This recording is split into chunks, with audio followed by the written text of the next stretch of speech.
Kami dari kelompok 4 ingin meneliti tentang sosiologi pendidikan dan budaya santri di Pondok Pesantren Al-Hidayah 2, Bangkalan.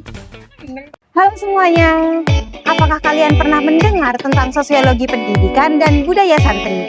Sosiologi pendidikan ini adalah cabang ilmu pendidikan yang membahas tentang timbal balik antara pendidikan dan masyarakat. Nah, contoh penerapannya bisa kita lihat dari budaya santri yang ada di lingkungan pondok pesantren. Seperti contohnya, disiplin, sopan santun, dan semangat menuntut ilmu. Nah, untuk lebih jelasnya lagi, kita masuk ke pembahasan. Maaf mengganggu waktunya, Adek. Mbak ingin bertanya, di sini ini santrinya dari berbagai macam alamat apa bagaimana? Berasal dari mana saja? Apakah di luar Bangkalan ada juga atau bagaimana? Selain di luar Bangkalan, kadang di luar negara juga ada, Kak. Contohnya seperti Malaysia. Oh iya. Nah, itu pendaftarannya dari tahun kemarin. Jadi ada yang daftar Malaysia 2 orang yang mondok di sini. Berarti 2 orang yang mondok di sini orang Malaysia. Iya, orang Malaysia. Iya. Nah, yang Adek ketahui bagaimana mereka berinteraksi dengan yang berbeda budaya, berbeda suku di pondok pesantren ini, Adek? Jadi biasanya mereka itu saling bertanya karena kan mungkin yang dari sini juga penasaran, Kak, gimana budaya di sana. Iya. Jadi mungkin mereka lebih banyak bertanya kayak di sana ngapain aja gitu. Jadi yang dari Malaysia juga excited untuk menjawab. Iya. Jadi yang di Malaysia juga sering tanya-tanya, biasanya di Madura ini gimana, gini gitu. Jadi sering-sering pertama mungkin mereka lebih sering bertanya gimana Kehidupannya mereka, ya seperti itu ya mereka. Gotong royong di pesantren ini dan waktunya kapan seperti itu, Ustazah? Misalnya di sini tuh namanya piket mingguan, bukan gotong royong. Cuman ya sama aja, kayak langkah-langkahnya gitu. Misalnya piket mingguan itu 1 minggu sekali pas hari Minggu. Oh iya. Jadi anak-anak tuh udah dibikinin jadwal kayak tempatnya di mana, kayak lokasinya di mana buat piketnya. Jadi kalau sudah dibikin jadwal, sudah ditentukan, sudah pas piket. Biasanya kalau piket gitu ada namanya juga piket kubro.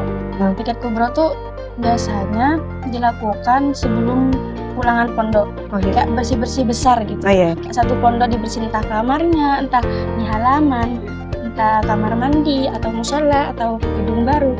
Iya, Ustaz. Dan untuk yang saya sebutkan tadi budaya antre, Ustaz. Antrenya bagaimana? Apakah kan biasanya anak-anak tuh punya kepribadian yang keburu seperti itu ya, Ustazah. Apakah ada Ustazah,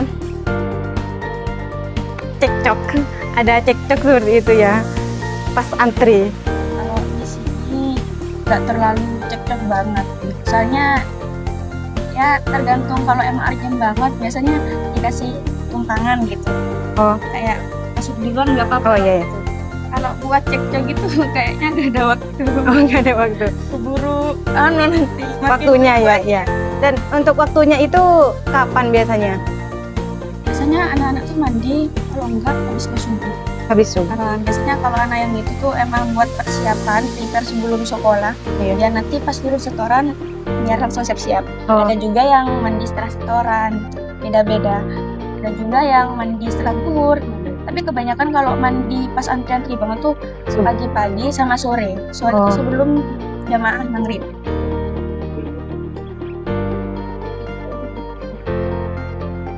Udah. Izin bertanya ya, Ustazah. Bagaimana penerapan sistem takzir atau hukuman di pesantren ini sebagai sarana pengendalian sosial di pesantren, serta seberapa efektif aturan tersebut dalam membentuk sikap disiplin dan tanggung jawab santri? Saya itu membentuk sistem seperti di Al-Amin kebanyakan gitu. Contohnya kalau dulu kan di sini tidur ada belnya kan ya, pasti ada belnya di setiap pondok, pasti ada belnya. Kayak misalkan bel 1 anak-anak siap-siap buat tidur, bel 2 anak-anak wajib tidur, dan gak apa-apa gak tidur gitu. Kalau dulu, kalau sekarang saya wajibin semua tidur tanpa terkecuali gitu. Ada yang beralasan saya nggak bisa tidur ada gitu karena saya punya anemia misalkan gitu ya. Nah, tapi di sini itu dikasih hukuman, contohnya kayak istighfar datar, berdiri gitu sambil mengangkat tangannya ya. Tuh. Terus dan di sini itu anak-anak ada perizinan yang gak boleh keluar atau gak boleh dikirim sama yang bukan muhrim. Mungkin ini udah pasti ya kalau di pondok-pondok ya gitu. Dan hukumannya pasti ada yang sama, ada yang beda. Tapi kalau di sini itu hukumannya contohnya kayak pakai kerudung. Kerudungnya itu kerudung warna-warni ya. Kalau di Pondok Al-Amin warna merah putih. Kalau di sini itu kerudungnya yang paling parah itu warna merah kuning. Kuningnya itu kuning yang ya yang stabilo lah gitu. Nah, biar anak-anak itu ada malu dan itu dipakainya selama 1 bulan. Nah, dan di sini itu selama 1 bulan itu pelanggaran berat. Contohnya pelanggarannya seperti pelanggaran ketemuan sama yang bukan mahram atau kabur keluar tanpa izin atau surat-suratan ya sama lah yang bukan mahram. Nah, terus ada kerudung pelanggaran sedang. Itu warnanya biru dan kuning. Itu biasa pelanggaran sedang itu kalau misalkan anak-anak tahu pelanggarannya orang tapi tidak diberitahukan kepada ustadzah, nah itu memakai kerudung pelanggaran sedang gitu. Jadi kayak dia tahu pelanggarannya tapi dia nggak ngomong gitu, kayak menutup jadi dia kalau pelanggaran kecil itu seperti misalkan berbicara kotor lebih dari 3 kali. Misalnya di sini itu sistemnya ada lagi poin.